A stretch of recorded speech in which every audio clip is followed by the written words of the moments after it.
My name is Nadia Okoye. I am 33 years old. And the Sunday afternoon my father sent a text to 14 family members telling me not to come to Thanksgiving was the afternoon I finally understood that invisibility is not the same as safety. It just feels that way until someone decides to use it against you. The message came in at 2:17. I saw it because I was still in the thread, the same family group that had existed since my cousin Marcus set it up 4 years ago for a graduation announcement and that had never been cleaned up or restructured since. My father's message read, "This year keep it small. Nadia, don't make the drive." 14 people received it.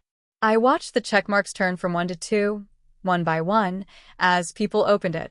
3 typing indicators appeared and disappeared. Nobody replied. Not my Aunt Cora. Not my cousin Simone. Not my Uncle Desmond, who had known me since I was 4 days old and who I had driven 3 hours to help move into his current apartment 18 months prior. I set my phone on the passenger seat of my car. I was sitting in a grocery store parking lot when it came through. I had been about to go inside. I sat there for a moment, both hands resting on the steering wheel, and I looked at the windshield. Then I started the car and drove home, without going into the store. What none of them knew, what my father had never once thought to examine, in 6 years of accepting the arrangement, was that the house they were planning to gather in on Thanksgiving had a mortgage, and that mortgage had my name on the payment. I got home. I opened my laptop. I pulled up the automated payment portal. I want to tell you what I found there, and I want to tell you everything that came before it because the payment is not the story. The payment is just the place where the story finally became visible. My father, Emeka Okoye, is 61 years old. He came to this country at 27 with an engineering degree from a university in Lagos and a determination that expressed itself, in his best years, as a kind of quiet ferocity.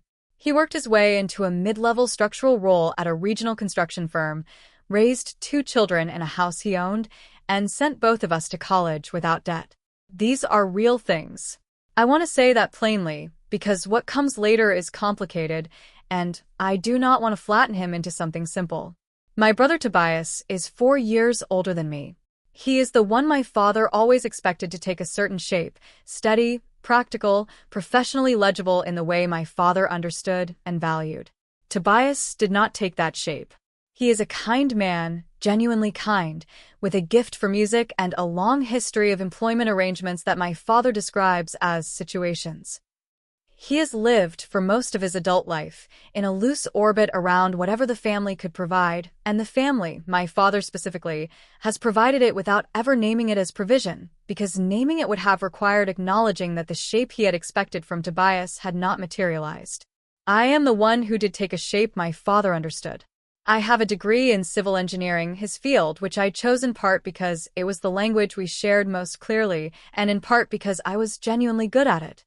I work as a senior project engineer at an infrastructure consulting firm, overseeing the structural assessment and rehabilitation of public works projects, bridges, retaining walls, drainage systems, for a client portfolio that spans 3 states. The work requires precision, long horizon thinking, and a tolerance for problems that reveal themselves slowly, over time, through accumulating evidence that something is not bearing load the way the drawings say it should. I have, in the years since I left home, applied those same instincts to my family with results that were useful to me and invisible to everyone else. The arrangement with the mortgage began in the winter of the year I turned 27. My parents had owned their house for 19 years at that point. They had refinanced twice, once to pull equity for Tobias's first business venture, which lasted 11 months, and once to extend the term when my father's firm went through a restructuring that reduced his hours for 14 months. The second refinance had extended the remaining term considerably and increased the monthly payment to a figure that sat at the outer edge of what my parents could manage on my father's reduced income and my mother's part-time administrative work at a pediatric clinic. My mother, Adana, called me in January of that year. She did not present it as a request. She presented it as information, the way she presented most things she needed me to do something about, which was that the mortgage payment was going to be difficult to make in February and possibly March, given that my father's hours had not fully recovered and there was a property tax installment due in the same window. I asked her the payment amount. She told me $1,847 per month. I told her I would cover it in February and March, and that we would see where things stood in April. In April, my father's hours had recovered to about 80% of his previous rate. The payment was manageable again, technically, but barely, and there was still the matter of the property tax shortfall and a repair the roof had needed since October that had been deferred twice. I told my mother I would continue the payment through the summer while they rebuilt their cushion. By October of that year, I had been making the payment for 9 months. I had a frank conversation with myself, the kind you have in a hotel room on a work trip, alone with the city outside the window, about whether I was building a structure that was going to be difficult to exit, and whether that structure was one I had chosen or one I had drifted into. I decided I had drifted into it, and that I needed to either exit cleanly or enter deliberately. I called my attorney, a woman named Priscilla Tambley, who had handled my employment contract review when I joined the consulting firm and whom I trusted for her specificity, and I asked her a question about what it meant, practically and legally, to be making regular payments on a property I did not own. She told me clearly, the payments established no ownership claim without a written agreement. I was making gifts legally. I could stop at any time with no legal consequence to myself, but I should be aware that if the arrangement continued long enough to constitute a pattern of dependency, my ceasing would have practical consequences for my parents even if it had no legal ones. I sat with that. Then I made a decision that I have examined many times since, and that I still believe was the right one for the reasons I had at the time. I would continue the payments, I would document them, and I would treat the arrangement as a deliberate choice rather than an obligation. What I would not do was pretend it wasn't happening. I set up the automated payment directly from my account on the first of each month, labeled in my records as family mortgage, and I sent my parents a brief email, not a confrontation, not a formal notice, just a sentence saying that I was going to continue covering the payment through the end of the year and that I had set it up as an automatic transfer, so they didn't need to think about the timing. My father replied with 2 words. Thank you. That was the only time he acknowledged it directly. In 6 years. The years between that first payment and the Sunday of my father's text were not years of open conflict. That is important to understand. This was not a family that fought loudly or drew clear lines. It was a family that managed, which is its own particular kind of difficulty, one that is harder to name because it doesn't look like anything from the outside. My father's management of me had a consistent texture that I could describe, if pressed, as appreciative dismissal. He acknowledged my professional achievements in the way you acknowledge weather, as a fact of the environment, not something that required engagement. When I was promoted to senior engineer, he said, "Good. That's what you worked for." When I led the structural assessment of a deteriorating highway overpass that made the regional news for 2 days, a project that required 14 months of site work, an interdisciplinary team, and a report that influenced a $6.3 million remediation contract, my father said he had seen something about it on the local news and that it sounded like an important project. He did not ask me about the work. He did not ask what it had required of me. Tobias, at that time, was in the early stages of a music production arrangement that my father was describing to relatives as Tobias building something real. The arrangement produced 1 release track and folded within 7 months. My father did not describe its conclusion to relatives with the same energy he had applied to its beginning. What my father was doing, and I want to give him the structural reason for it, because I think it is true, was managing his own disappointment. He had built an image of what his family was going to look like, and the image had a shape that Tobias was supposed to fill. Tobias had not filled it. My father had spent 15 years redirecting that disappointment into a form of sustained optimism about Tobias that required, as its counterweight, a sustained minimization of me. Not hostility. Minimization. I was the one who had already arrived, which meant I did not need tending, which meant my father's attentional energy could go where it felt most needed. I understood this pattern the way I understood load distribution in structural systems, not with resentment, exactly, but with a professional recognition that something was bearing more than its share. The Thanksgiving invitation, the exclusion that arrived as a text to 14 people, was not, in context, an unusual escalation. It was a point on a curve I had been tracking for years. What made it different was not the substance. It was the form. My father had made the decision visible, in writing, to 14 people, none of whom pushed back. That visibility was the thing I could not set aside the way I had set aside the quieter versions. In the weeks between the text and the decision I eventually made, I did not act quickly. I want to say that clearly because the story could be told as a sequence of moves. Text arrives, woman cancels payment, bank sends notice for voicemails, and that sequence would suggest a momentum I did not actually experience. What I experienced was slow and deliberate, the way I approach a structural problem that looks urgent but isn't, with patience for what the evidence is actually saying rather than what the first reading suggests. I spent the first week doing nothing except continuing to go to work. I was in the field 2 days that week on a site visit for a retaining wall assessment outside the city, 3 hours of walking a deteriorating structure with a clipboard and a colleague named Bernard Achabi, who had been in infrastructure engineering for 22 years and who had a gift for identifying the precise moment when a structure that looked stable had crossed a threshold it couldn't come back from. Bernard said very little that afternoon. He pointed at things. He let the structure speak. I thought about that on the drive back. The second week, I called my mother. I did not call my father. My mother and I had a relationship that operated on a frequency my father and I had never found. Not warmer, exactly, but more honest in its smallness, more willing to acknowledge the shape of things without requiring them to be different. She answered on the second ring. I said, "Mom, I saw the message." She was quiet. I said, "I'm not calling to argue about Thanksgiving." She said, "Your father." "I know," I said. "I'm not asking you to explain it. I just want you to know I saw it." She said, "He worries about it being too much." I said, "Too much what?" She didn't answer directly.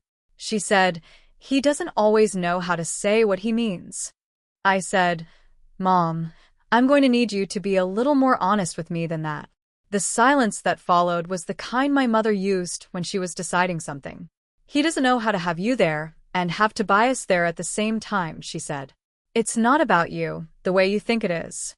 "I understand that," I said. "But it had my name in it," she said.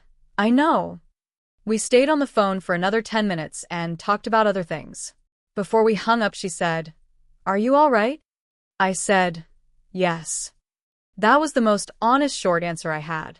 I made the decision on a Wednesday evening 3 weeks after the text.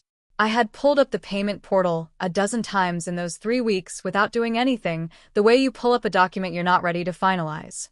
On that Wednesday, I sat at my desk after dinner, opened it, and looked at the scheduled payment for the first of the following month. Then I looked at the payment history going back 73 months. 73 payments of $1,847. Total, $134,831. I looked at that number for a long time. It was not a number I had let myself look at in full before. I had tracked individual payments and running totals in a spreadsheet, but I had not, until that moment, added them all the way up and put the result in front of me as a single figure. Forensic clarity, I had always thought, was my professional skill and my personal one. Looking at $134,831, I understood I had been extending a professional courtesy to my family that I would not have extended to a client. I had been avoiding the full picture because the full picture required a decision I had not been ready to make. I was ready now. I went into the automated payment settings. I changed the status of the first-of-month transfer to paused, effective the upcoming payment date. The portal confirmed the change. The screen showed the next scheduled payment as none. I closed the laptop. I went to the kitchen and poured a glass of water. I drank it standing at the window, looking at the street below, where a neighbor was walking a dog I had seen for 3 years, but whose name I had never learned. The dog stopped at a particular crack in the sidewalk it always stopped at. Some investigations take the same path every time. I went to bed at 10:15. The bank's notice went out on a Tuesday. I know the timeline because Priscilla Tamboli, whom I had called the week prior, not to initiate anything but to understand my position clearly before I acted, had explained how mortgage servicers typically handled a first missed payment, an automated notice generated within the first few business days after the due date, sent to the address on file, with a grace period before any formal delinquency status attached. Nothing on a first missed payment would threaten the property. The notice was informational. It was also, Priscilla said, the kind of thing that landed on a kitchen counter and asked questions. My father called me on Wednesday morning at 8:44. I was on a site call. I let it go to voicemail. He called again at 11:17. I was in a review meeting with my project team. I let it go to voicemail. The third call came at 2:09 in the afternoon. The fourth at 6:52 in the evening. I read every voicemail transcript through my phone's transcription feature. I did not listen to the audio of any of them. The first voicemail said there had been a notice from the bank and asked me to call him. The second said he had called the servicer and that they had confirmed the payment had not processed this month and asked again that I call him. The third said he did not understand what was happening and that he needed to talk to me. The fourth said, "Nadia, please." I read that one twice. I did not respond that day. I made dinner. I worked on a report due Friday. I went to bed. I called my father on Thursday morning. He answered before the first ring had finished. I had not heard him answer a phone that fast in my memory. "Nadia," he said.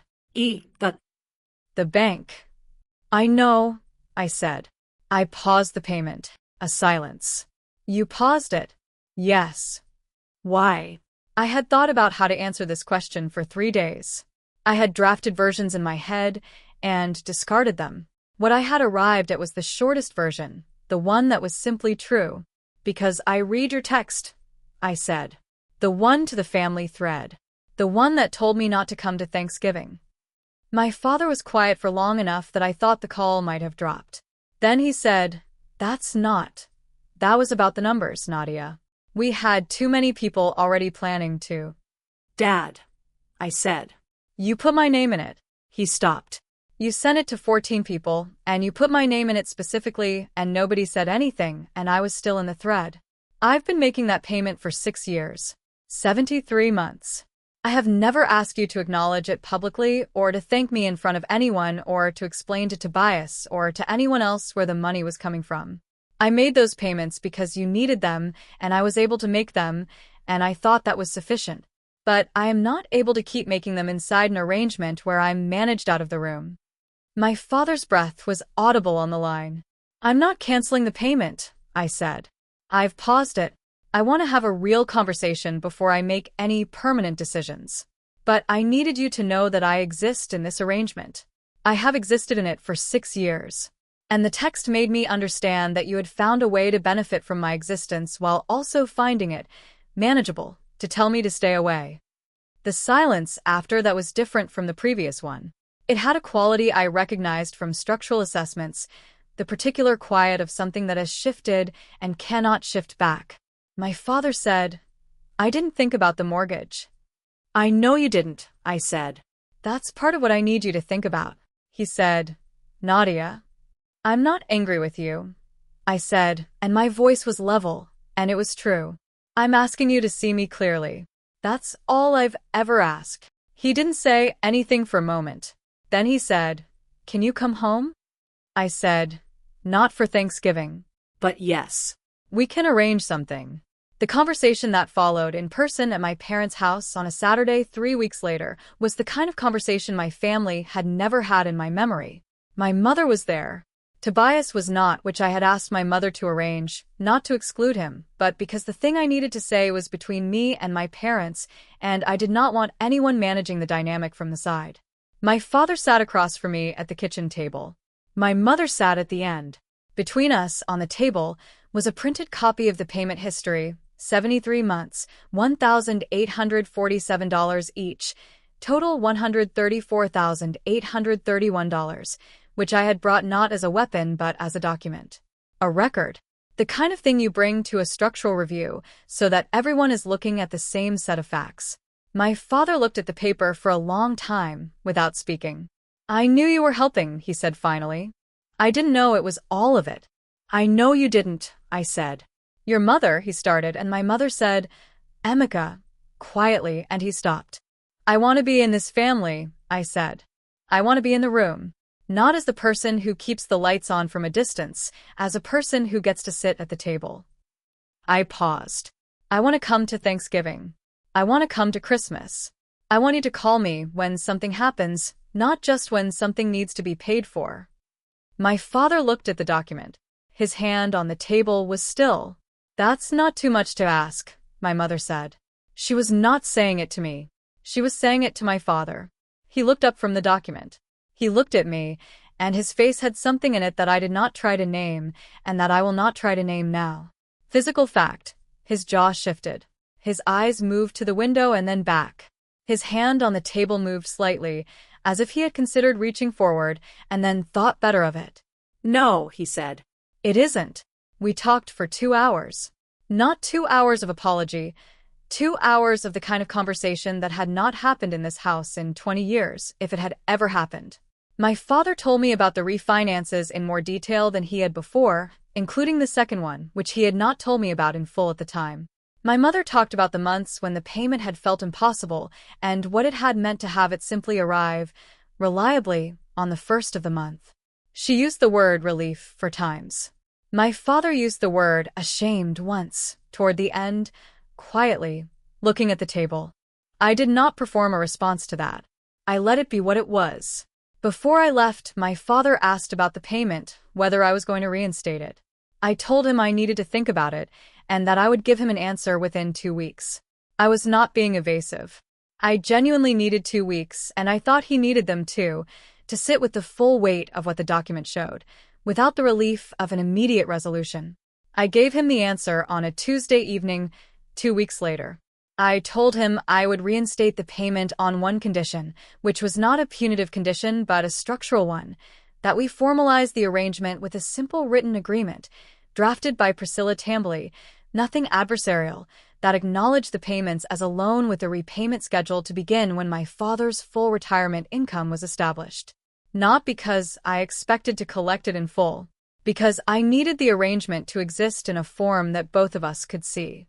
My father said yes, without deliberating. The agreement was signed 6 weeks later. Priscilla witnessed it.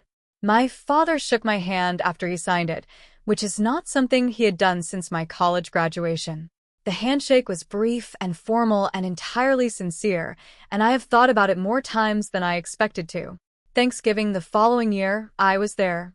My Aunt Cora made the collard greens she had been making since I was 9. Tobias played something on his phone speaker during the meal that everyone said was too loud and that I privately thought was pretty good. My Uncle Desmond told a story about his move that I had not heard his version of, and that was funnier than mine. My father sat at the head of the table and said the blessing in the way he always had, in English and then a few words in Igbo that my grandmother had taught him and that he still said every year, a habit that had survived every version of this family. Before dinner, my mother found me in the kitchen while I was slicing bread and said in a low voice, "He told Desmond what you've been doing last month. I thought you should know." I said, "What did Desmond say?" She said, "He said, of course she did." I cut another slice of bread. "Is that okay?" my mother asked. "That he told him?" I said, "Yes, that's okay." It was more than okay. It was the first time the invisible thing had been named in a room I wasn't in, by my father, without me having to prompt it. In the year after that conversation, I did not become a different kind of person. My father did not become a different kind of father, exactly, but he became a more present one in the specific ways that mattered to me, which were small and specific and required no performance. He called me on a Tuesday in March, not a Sunday, for no reason other than that he had read something about a bridge rehabilitation project in another state and thought I might have thoughts about it. I did have thoughts about it. We talked for 40 minutes. He asked questions. He listened to the answers. That call cost him nothing and meant more than he knew. The payment resumed on the first of the month following the signed agreement, and it has processed on the first of every month since. The repayment schedule, per the agreement, begins when my father's pension and Social Security establish his retirement baseline, a timeline that Priscilla estimated as 3 to 5 years out. I do not think about that timeline very often. What I think about more is the document itself, the fact of its existence, the way it transformed an invisible arrangement into a visible one, the way visibility changed what it meant. A structure that bears load invisibly is not a stronger structure. It is an unexamined one. And unexamined structures fail in ways that no one sees coming because no one was looking at them clearly. I was looking now. We both were. That was the thing that changed. There is a principle in structural engineering that I have carried with me since my first year in the field, when a supervisor named Aquachicuens, who had been assessing public infrastructure since before I was born, and who had a gift for reducing complicated failure modes to one sentence, told me this. The structure does not fail at the strongest point. It fails at the place where load and acknowledgement stopped matching. He meant it about bridges. I have thought about it as a description of families ever since. What my father had built, over 20 years, was a household that depended on a load it had never mapped. He had accepted the weight because it arrived reliably, and because naming it would have required examining how the weight was distributed, and that examination would have required him to see something he was not ready to see, which was that the child he had spent the least energy tending was the one holding the most. I stopped the payment for 1 month. One notice. For voicemails. That is all it took for the structure to become visible. Not because I wanted to cause damage, I did not, but because the only thing that makes an invisible load visible is the moment you set it down. I set it down. He looked at what had been there. We built something with our eyes open. That is not a small thing. It took 6 years to get there. But the conversation on that Saturday at the kitchen table, the document between us, my mother at the end of the table saying what she said, my father's hand going still, was worth the 6 years. Not because of the money. Because of what happened after someone finally looked at the full picture. What you carry without being asked to carry it will be received as permanent until the day it isn't. The ledger does not become a burden when you open it. It becomes a beginning. I reinstated that payment. I sat at that Thanksgiving table. I took the call on a Tuesday in March about a bridge in another state. None of those things were guaranteed. None of them came from the payment itself. They came from the conversation the payment made possible, the one that could not happen until the invisible thing had been named. If you have been carrying something in your own family that has never been seen clearly, not by the people you're carrying it for, not even fully by you, I want to ask you something specific.